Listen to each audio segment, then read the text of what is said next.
plus j'étudie cette question, plus je suis sûr que cette recherche de l'inintelligible est une aberration. Et pour moi, c'est dégrader l'image de Dieu, c'est même insulter le Saint-Esprit. Je sais que c'est fait souvent avec un bon cœur, dans de bonnes intentions, mais si on ne fait pas vraiment attention à ce que Dieu dit dans sa parole, il me semble que l'ennemi peut finalement nous mener par le bout du nez vers la catastrophe. Il me semble que l'ennemi a trouvé très intéressant ce phénomène. Vous savez que depuis le début du siècle, il y a eu des catholiques et des protestants qui ont cherché à créer une grande église œcuménique. Ça n'a jamais tellement bien marché parce que les différences de dogmes et les intérêts politiques, en quelque sorte, ont été trop difficiles à surmonter. On n'a pas trouvé une structure. Mais depuis que le mouvement charismatique est venu, protestants et catholiques, et même quelques frères évangéliques, ont trouvé le moyen de se donner la main, tous autour de la table, du fait que tous en parlent en langue, on est en communion, n'est-ce pas? Mais moi je trouve cela un mauvais signe. En tout cas, moi j'aime mes frères qui croient à cela, mais je redoute tout le système.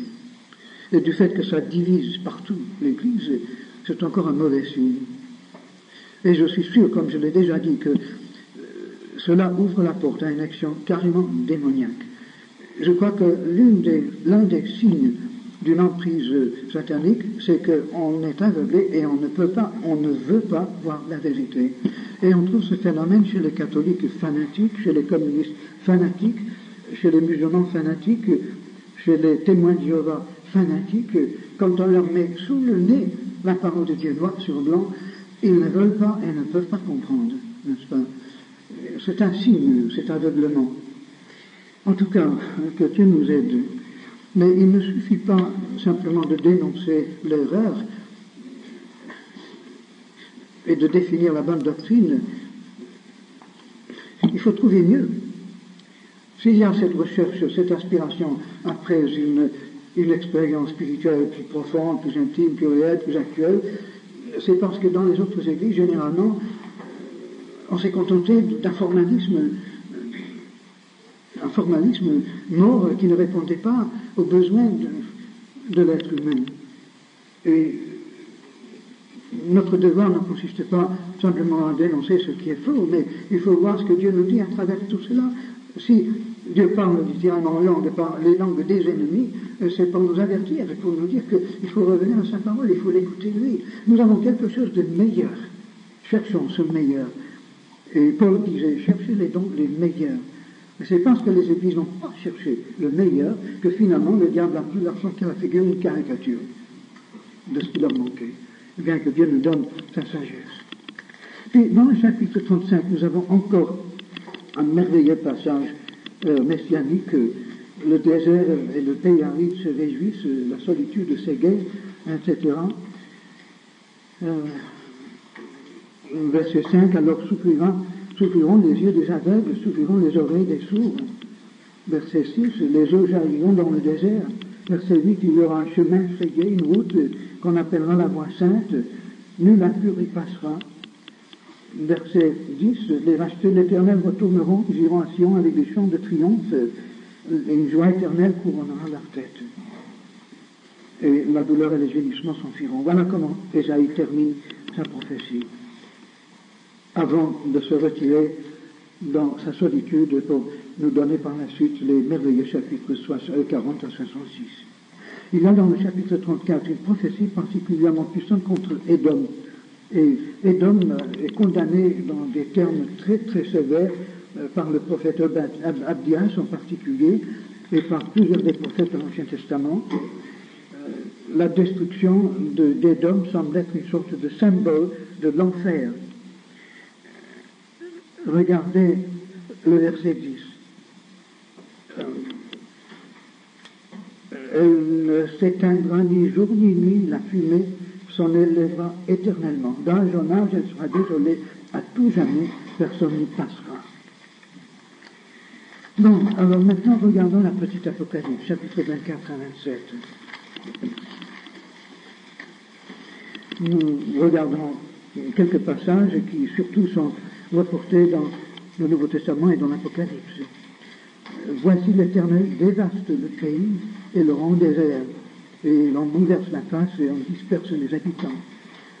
Le mot pays en hébreu, c'est le mot Eretz, qui signifie à la fois le pays, donc le pays d'Israël, mais aussi la terre tout entière. Et il n'est pas toujours facile de savoir exactement quelle est l'allusion. Eretz. Ha, c'est l'article défini, le pays.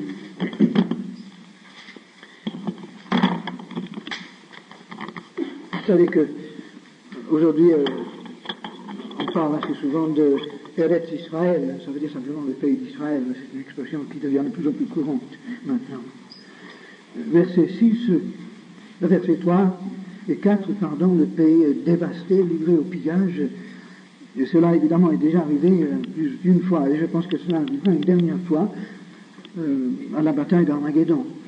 Verset 5, car ils transgressaient les lois, violaient les ordonnances et rompaient l'alliance éternelle. C'est pourquoi la malédiction dévore le pays. Et puis, versets 14 à 15, nous voyons donc l'évangile qui a touché toutes les autres nations. Ils élèvent leur roi, ils poussent des filles d'allégresse, des bords de la mer, ils célèbrent la majesté de l'Éternel. Glorifiez donc l'Éternel dans les lieux où brille la lumière, le nom de l'Éternel, le Dieu d'Israël, dans les îles de la mer, de l'extrémité de la terre, nous entendons chanter gloire au juste.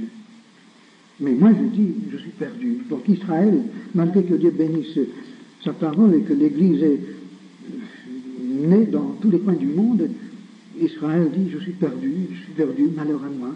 Les pilleurs fuient, les pillards s'acharnent, etc. Et puis, verset 18, car les écluses d'en haut s'ouvrent et les fondements de la terre sont ébranlés. La terre est déchirée, la terre se brise, la terre chancelle comme un homme ivre, elle vacille comme une cabane, et son péché pèse sur elle, elle tombe et ne se relève plus. En ce temps-là, l'Éternel châtiera dans le ciel l'armée d'en haut. Vous savez, en parlant des versets précédents, Agé dit que Dieu va encore secouer non seulement la terre, mais aussi les cieux. Je crois que là, il est parlé non seulement de terribles actions séismiques qui vont avoir lieu avant le retour du Christ. Il est parlé dans l'Apocalypse et dans d'autres prophéties de toute une série de tremblements de terre terribles, et finalement un tremblement de terre qui fait tomber les villes des nations. Quand je vois tous ces gratte-ciels qui montent partout, je me dis à quand leur descente. Et il est dit qu'au temps de la fin, il va y avoir un grand tremblement de terre en Israël même, et 7000 hommes vont être tués dans Jérusalem par les bâtiments qui s'écroulent, et le mont des Oliviers va se fondre en deux, là où il y a actuellement une faille géologique, il va se créer une grande vallée, et le reste du peuple israélite va s'échapper à travers cette vallée, peut-être vers la mer Morte, et peut-être pour traverser le Jourdain, pour se réfugier dans le pays d'Amon, et qui va échapper à l'invasion du Nord. Cela est dit également dans l'Ancien Testament. Et la Bible dit aussi dans Jérémie que toute la terre autour de Jérusalem va être surélevée comme une plaine, depuis Géba au nord de Jérusalem jusqu'à Rimmon au sud de Jérusalem, et que la montagne de l'Éternel va être surélevée au-dessus des autres montagnes. Actuellement, le mont Moria, où est bâti le temple, enfin le site du temple, où est le mosquée d'Omar actuellement, c'est à peu près au même niveau que les autres collines et montagnes tout autour. Mais il paraît que ça va être surélevé après. D'ailleurs, Ézéchiel voit dans sa vision une ville bâtie sur une haute montagne vers le sud. Et les différentes prophéties de l'Ancien Testament nous font comprendre que il va y avoir des changements géographiques considérables dans le centre du pays d'Israël. Et je pense que dans le monde entier, il va y avoir des bouleversements énormes. Et dans le verset 18, il est dit, les écluses d'en haut s'ouvriront et les fondements de la terre sont ébranlés. Je crois qu'il y a aussi une interprétation spirituelle de cela.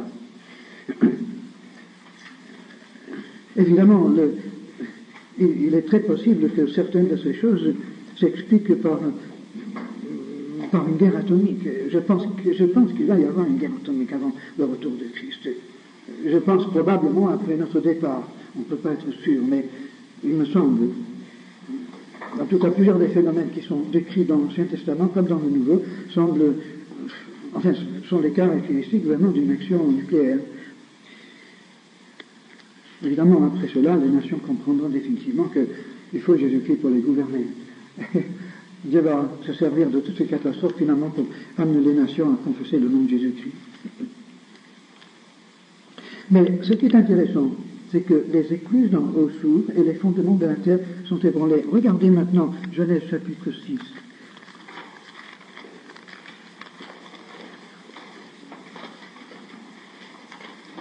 Chapitre 7, pardon. Verset 11. L'an 600 de la vie de Noé, le second mois, le 17e jour du mois, en ce jour-là, toutes les sources du grand abîme jaillirent et les écluses des cieux s'ouvrirent. La pluie tomba sur la terre 40 jours et 40 nuits. Alors, le déluge est venu de deux sens différents. Non seulement une pluie torrentielle, mais aussi les sources de l'abîme, c'est-à-dire de la mer, du fond de la mer. La Bible n'explique pas, mais il y a plusieurs explications géologiques possibles. Quand j'étais en Iran pendant la guerre, j'ai appris énormément de choses. J'ai appris par exemple que la mer Caspienne baisse de plusieurs centimètres chaque année et que la mer d'Aral, donc le grand lac à l'est de la mer Caspienne, se dessèche aussi assez rapidement. Que le lac Urmia, sur les montagnes entre l'Iran et la Turquie, également baisse chaque année à tel point que le gouvernement iranien est obligé de refaire la carte chaque année. Cela prouve qu'autrefois, il y avait beaucoup plus d'eau que maintenant. Et je pense qu'il est fort possible, du fait aussi que nous trouvons dans la mer Caspienne des sardines et d'autres poissons qu'on trouve aussi dans l'océan, je crois qu'il est fort possible qu'avant le déluge, il y a eu tout un océan, là, en Asie centrale, en Sibérie. Il y a d'immenses plaines très plates, qui étaient peut-être autrefois sous la mer. Et il y a eu un soulèvement, et toutes ces eaux ont été jetées sur l'Asie, sur le Moyen-Orient et partout, ce qui a contribué à la création du déluge. Et en même temps, les bouleversements atmosphériques, etc., ont dû provoquer une pluie torrentielle. Il y a eu peut-être aussi un changement de l'axe de la Terre, parce que, vous savez certainement qu'en Sibérie, là où quelquefois les rivières ont changé de course et ont creusé dans la terre glaciale des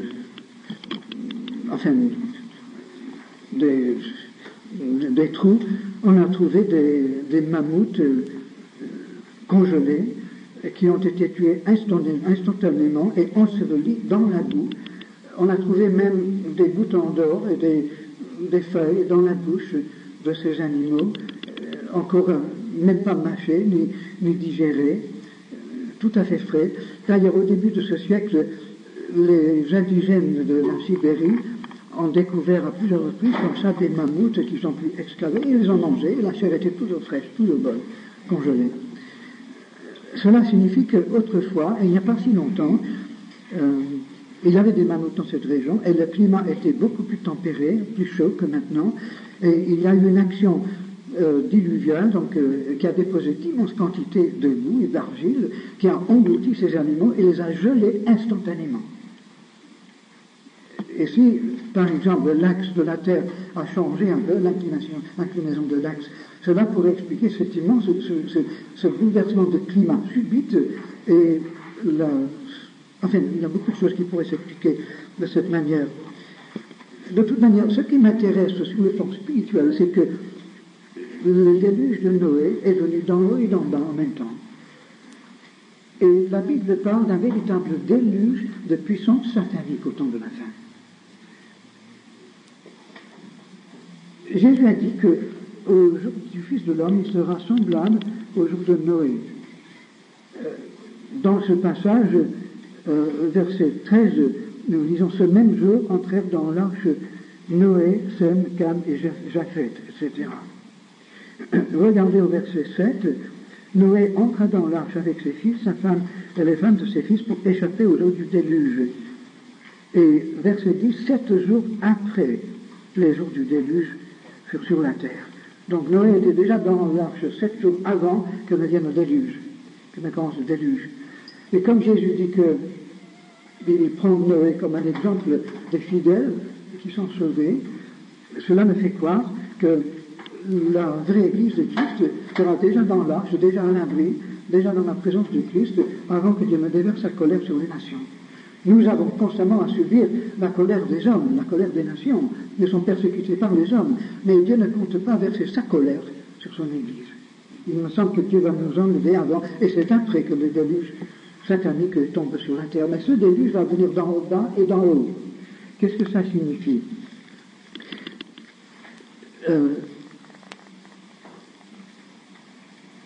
Dans l'Apocalypse, chapitre 12, enfin, regardez d'abord chapitre 8, et lorsque les anges sontent de la trompette, tout ça c'est dans le 7e psaume, verset 7, la première chose qui arrive, c'est qu'il y a une grêle et un feu mêlé de sang qui sont jetés sur la terre. Il me semble que cela parle des puissances sataniques qui sont encore dans les lieux célestes et qui seront précipités sur la terre.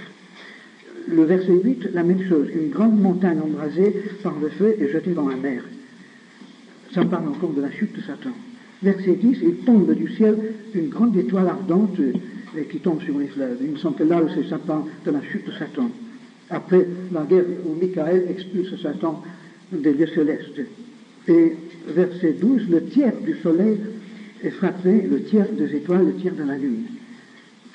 Et lorsque nous mettons cela en parallèle, j'y reviens dans un moment, mais dans le chapitre 12, verset 1, verset 2, j'en vois dans le ciel le signe d'un grand dragon rouge ayant 7 têtes et 10 cornes et qui entraîne le tiers des étoiles du ciel et les jette sur la terre.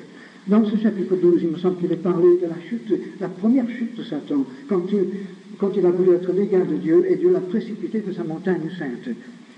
Et il a entraîné avec lui, semble-t-il, le tiers des anges de Dieu.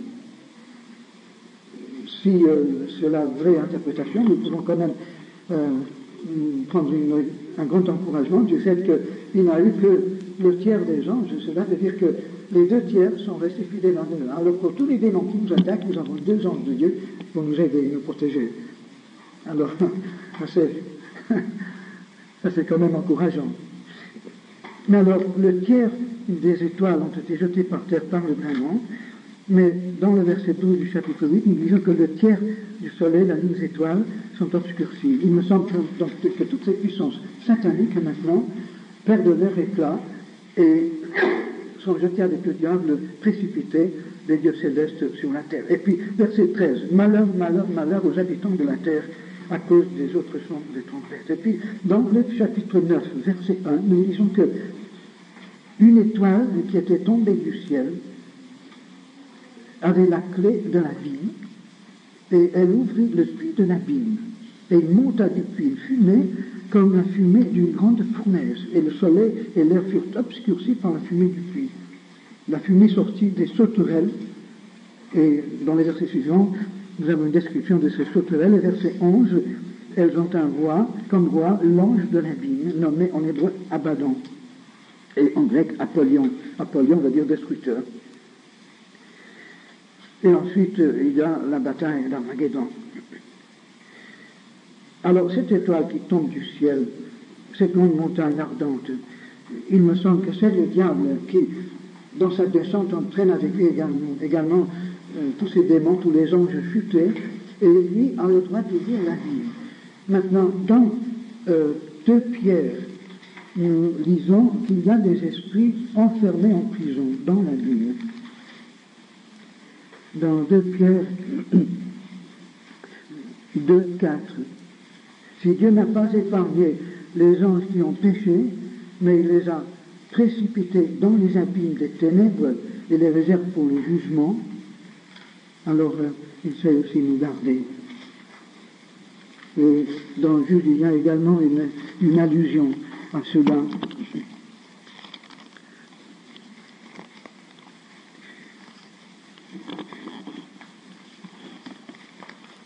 Dans Jude, chapitre 6, verset 6, il avait bien réservé pour le jugement du grand jour, enchaîné éternellement par les ténèbres des anges qui n'ont pas gardé leur dignité, mais qui ont abandonné leur propre demeure. Donc, nous ne savons pas quelle proportion des anges de Satan sont en prison, mais nous savons qu'il y en a qui ont dépassé les limites que Dieu leur avait imposées et qui sont actuellement en prison dans ce que la Bible appelle l'abîme. Le mot grec qui traduit le mot hébreu abîme, c'est Tartaros. Les Grecs païens pensaient qu'il y avait sous la terre le séjour des morts, et en dessous du séjour des morts, il y avait encore une immense caverne, enfin, qu'ils appelaient Tartaros, qui correspond au terme biblique abîme, une prison terrible, noire, affreuse, remplie de souffrances, où les dieux envoyaient les âmes de certains hommes et certaines puissances. Maintenant, la Bible n'enseigne pas ces choses. Il ne faut pas mélanger la mythologie ancienne avec ce qu'enseigne la Bible, mais la Bible se sert de cette expression Tartaros pour décrire ce qu'en hébreu était appelé l'abîme. Le mot abîme dans l'Ancien Testament signifie aussi l'océan. Et pour les prophètes de l'Ancien Testament, le fond de la mer servait comme image de ces ténèbres profondes où Dieu renvoyait les anges qui dépassaient les limites de sa loi. Vous savez que dans Genèse chapitre 6, il est parlé des fils de Dieu qui prennent les femmes et qui mettent au monde des enfants qui sont appelés les Néphilim. Néphilim veut dire ceux qui ont chuté. Et il est dit qu'il y avait des géants sur la terre à cette époque-là, des hommes renommés qui faisaient des exploits extraordinaires. Les mythologies grecques et égyptiennes et autres de l'Antiquité parlaient de ces hommes demi-dieux, demi-hommes, Hercule et tous les autres, Prométhée, qui faisaient des exploits extraordinaires. Il y a même un mythe qui raconte que Jupiter a couché avec la femme du roi de Sparte et a mis au monde aussi un de ces héros de l'Antiquité. Eh bien, toutes ces idées confuses et dégradées ont quand même leur source dans les histoires vraies que la Bible nous dit, dans l'histoire du Jardin d'Éden, du déluge et de cette incursion d'esprits démoniaques parmi les êtres humains avant le déluge. Et l'une des raisons pour lesquelles Dieu a envoyé le déluge, c'est justement parce que l'humanité avait été contaminée par une action démoniaque en profondeur. Et ça a atteint de telles proportions que finalement Dieu a éliminé toute la race humaine et a recommencé avec une famille qui n'était pas contaminée. Alors tout cela sert d'image symbolique de ce qui va arriver au temps de la fin. Il va y avoir de nouveau une immense incursion de puissance satanique sur la terre. Le diable va être précipité des dieux célestes où il a encore accès. Paul dit que nous combattons non pas contre la chair et le sang, notre problème ce n'est pas les êtres humains autour de nous, mais nous combattons contre les principautés, les esprits méchants, les dieux célestes, tous ces anges et ces archanges sataniques qui tiennent ce monde sous leur coupe et qui dirigent les nations et qui empêchent que l'évangile se propage et qui persécutent les chrétiens, etc. Mais Dieu a donné à ces êtres sataniques, il leur a imposé quand même des limites. Vous savez, dans l'histoire de Job, Satan a dit à Dieu, mais Job, tu penses qu'il t'aime vraiment et il te sert par intérêt, c'est parce que tu lui donnes tellement de troupeaux, tellement de richesses. Alors Dieu a dit à Satan, bon, alors tu peux lui enlever tout ça et tu verras. Et effectivement, Job reste fidèle à Dieu. Et ensuite, Satan dit, ah oui, mais touche sur sa personne et puis tu verras. Et Dieu dit, bon, alors vas-y. Mais seulement, il dit, tu ne toucheras pas à sa vie. D'abord, il a dit à Job, d'abord Dieu a dit à Satan, tu ne toucheras pas à sa personne. Ensuite, il a dit, bon, tu peux toucher son corps, mais tu ne leur offres pas la vie. Mais chaque fois, Job est resté fidèle. Évidemment, lui, le pauvre, il ne comprenait rien. Il ne savait pas ce qui lui arrivait. Il ne savait pas qu'il était un champ de bataille entre Dieu et le diable. Mais Dieu voulait prouver sa thèse, qu'une fois qu'il a mis la vraie foi chez un homme, cette foi ne disparaît pas, quoi qu'il arrive. Et Job n'a pas renié Dieu. Mais alors que même sa femme lui a dit, tu es fou, renie Dieu. Et ben, pourquoi tu es fou, tu crois encore en Dieu après tout ça? Mais Job est resté fidèle. Et le diable a eu la bouche fermée. Et Dieu permet quelquefois qu'il y ait des souffrances terribles et que nous passions par de grandes souffrances parce que Dieu veut prouver sa thèse. Il veut démontrer à tous les anges, à tous les démons, la vérité.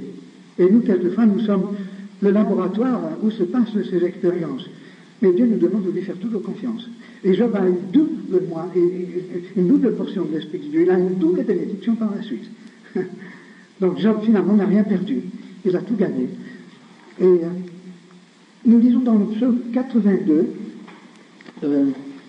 écoutez, regardez, du fait que nous sommes dans ce sujet, ça fait une toute petite partie déjà, mais regardez d'abord, d'abord dans 1 roi, chapitre 22, je crois, au temps d'Akab, le dernier chapitre de 1 roi. Vous vous souvenez, Akab voulait que Josaphat aille en la guerre avec lui pour reprendre la ville de Galade de l'autre côté du Jourdain, et qui était sous le contrôle des Syriens. Et Josaphat dit, oui, mais est-ce qu'on ne peut pas consulter un prophète de l'Éternel? Et est-ce qu'il n'y en a pas un? Et Akab a dit, oui, il y a encore un prophète de l'Éternel. Et il s'appelle Michée, mais je ne l'ai pas parce qu'il prédit toujours du mal de moi. Et en tout cas, on l'appelle. Et puis au verset 14, Michée répond, l'Éternel est vivant, j'annoncerai ce que l'Éternel me dira. Et puis, verset 19, Michée dit, écoute donc la parole de l'Éternel. J'ai vu l'Éternel assis sur son trône, et toute l'armée des cieux se tenait auprès de lui, c'est-à-dire tous les anges, à sa droite et à sa gauche. Et là, je crois que nous avons une aperçu du Parlement céleste. Je crois que dans les lieux célestes, Dieu convoque de temps en temps les esprits. Vous savez, il est dit dans le premier chapitre de Job, il y a un jour où les fils de Dieu se sont présentés devant l'Éternel, et Satan est venu parmi eux, n'est-ce pas? Je crois qu'il y a des moments, enfin, bon, je ne sais pas si on peut parler de temps, mais nous n'avons pas d'autre langage. Il y a des moments où Dieu convoque tous les anges devant lui, pour qu'ils rendent compte de ce qu'ils font, et pour que Dieu puisse examiner un peu les circonstances. Et Michée voit donc que Dieu est sur son trône, et à sa droite et à sa gauche, toute l'armée des cieux, c'est-à-dire tous les anges. Je pense qu'à la droite de Dieu, les anges de Dieu, et à sa gauche, Satan et ses anges. Si tu veux, le gouvernement et l'opposition. Et Dieu dit, verset 20, qui séduira Akab pour qu'il aille à sa mort? Et il n'y a pas un seul ange de Dieu qui répond, parce que les anges de Dieu n'aimaient pas le mensonge dans l'esprit des hommes. Mais il y a un esprit qui se propose, verset 21, et il dit, moi je le séduirai. Et l'Éternel dit comment? Il dit, je serai un esprit de mensonge dans la bouche de tous ces prophètes. Et l'Éternel dit, tu le séduiras et tu en viendras à bout. Sors et fais ainsi. Et maintenant, dit le prophète, il dit, l'Éternel a mis un esprit de mensonge dans la bouche de tous les prophètes qui sont là. Et l'Éternel a prononcé du mal contre toi. C'est intéressant, n'est-ce pas, cette petite vision du monde invisible. Eh bien, cela veut dire que les démons sont quelquefois prêts à faire le boulot, pour faire tout le sale boulot que les anges ne veulent pas faire. Et Dieu ici veut faire perdre Akab. Akab est arrivé au terme de sa vie. Il a tellement abusé de la grâce de Dieu et que Dieu finalement dit, bon, alors je lui retire toute ma grâce et je le livre à Satan. Comme Paul aussi a livré à Satan un homme qui refusait de se repentir de son péché à Corinthe. Évidemment, Paul ne l'a livré à Satan que pour la destruction de la chair, pour qu'il perde sa vie physiquement. Et Paul ajoute pour que son âme soit sauvée au jour de Christ, n'est-ce pas? Mais alors ici, Akab est carrément livré entre les mains de l'ennemi. Et effectivement, il va à la guerre et puis il est tué. Et comme avait prophétisé le prophète Élie, même les chiens ont léché le sang qui coulait de son char après. Maintenant, dans le psaume 82, nous avons encore une vision de ce Parlement céleste.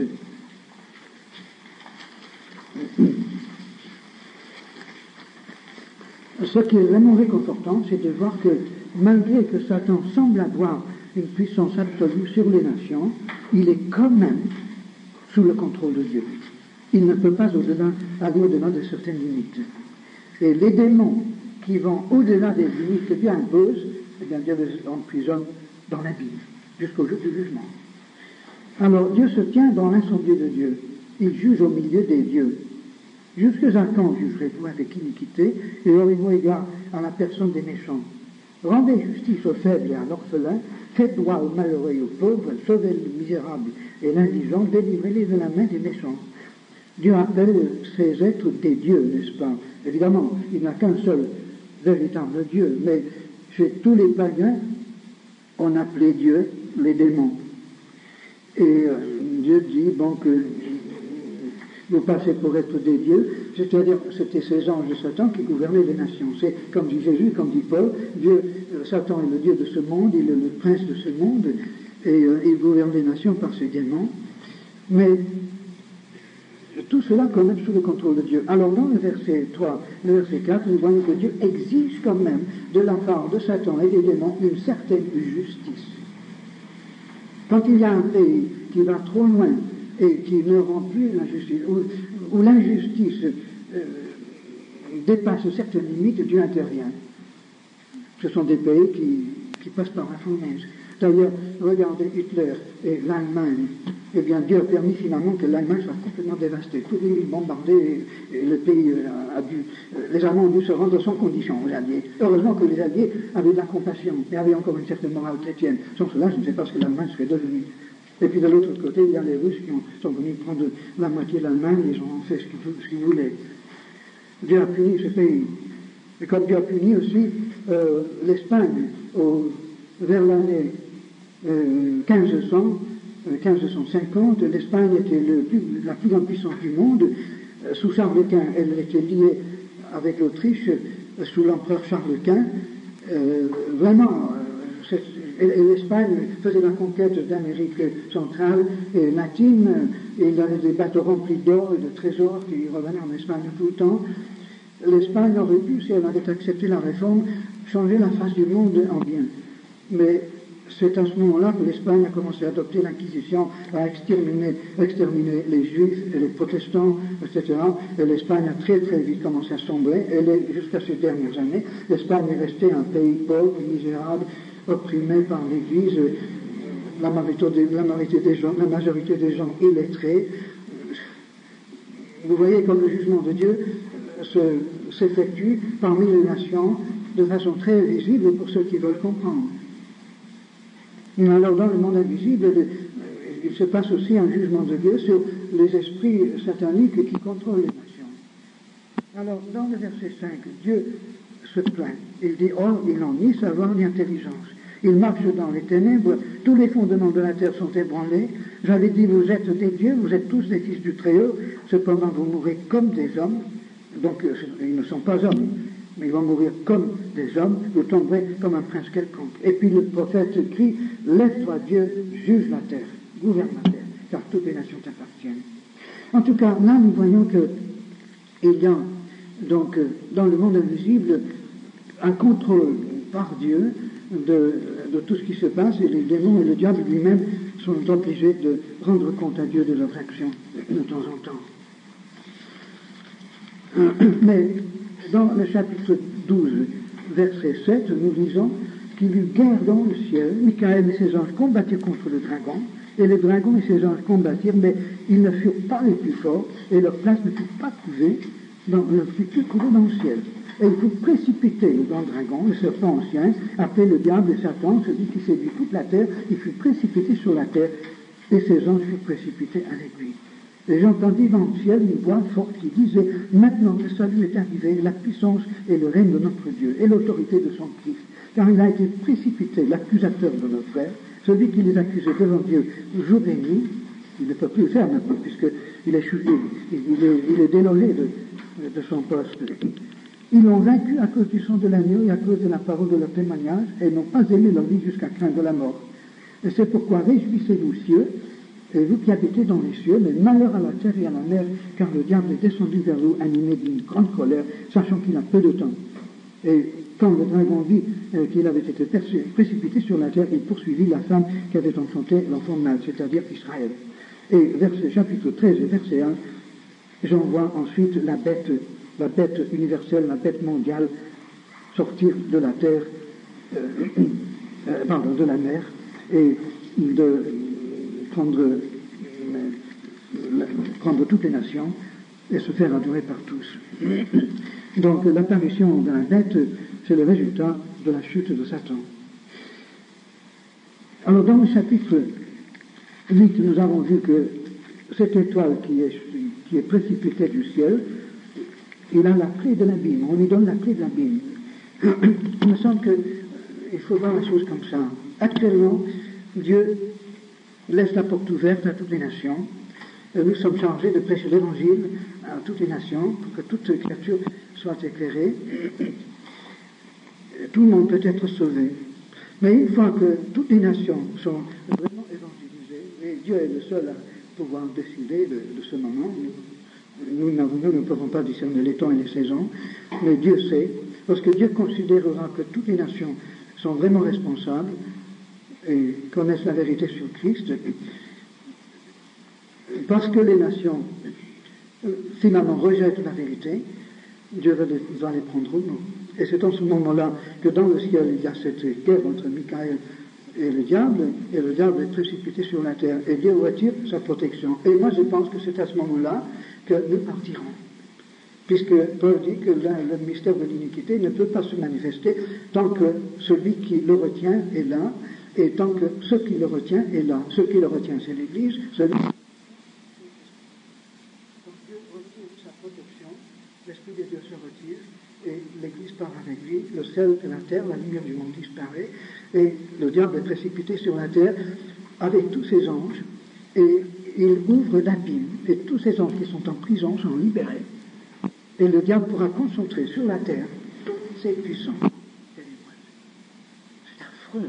Quand on voit la puissance du diable aujourd'hui, alors que l'Esprit de Dieu est là à l'œuvre, et Dieu retient le mal, n'est-ce pas? Qu'est-ce que sera?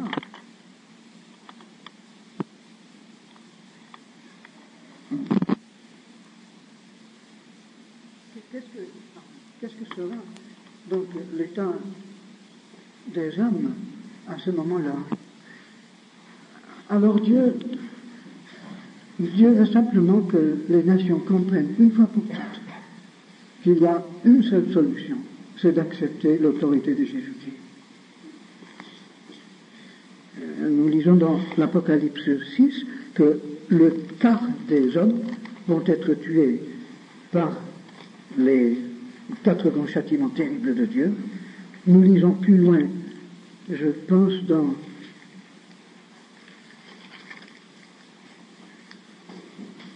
le chapitre 16, je crois, si je ne me trompe pas, que le tiers des hommes sont tués.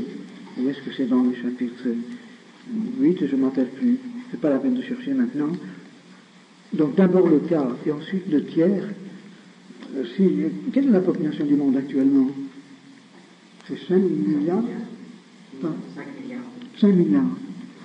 Donc le quart de cela, c'est donc 1 milliard et quart, et encore le tiers de ce qui reste, donc il resterait 3 milliards et demi, et le tiers de cela, c'est 1 milliard et quelques. Imaginez-vous les catastrophes, les massacres, ça va être absolument épouvantable. Maintenant, juste après l'enlèvement de l'Église, je pense qu'il va y avoir une petite période de paix, de prospérité extraordinaire.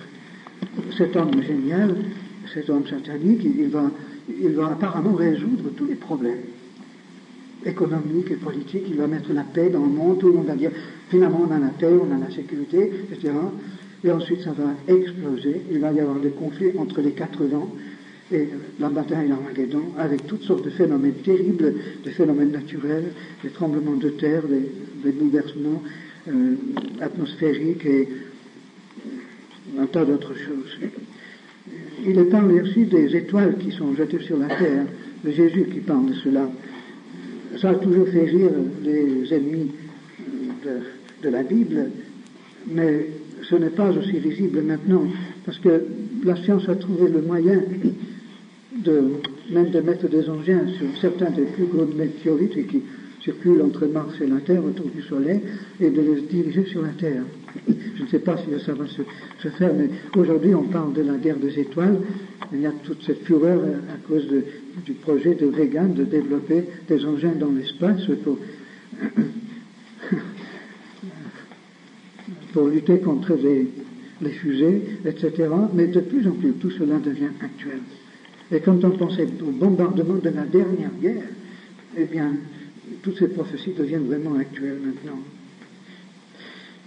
Quel tableau noir et sombre. Revenons à Ésaïe. Nous avons vu donc dans le livre, la petite apocalypse d'Ésaïe, déjà en embryon, nous avons la prophétie nous avons les prophéties de l'Apocalypse. Regardez maintenant le verset 20.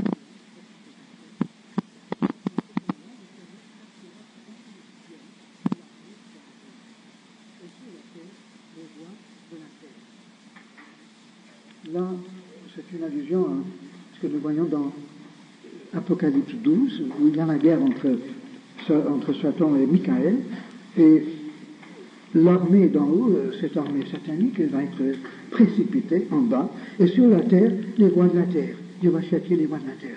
Donc les nations vont en baver après.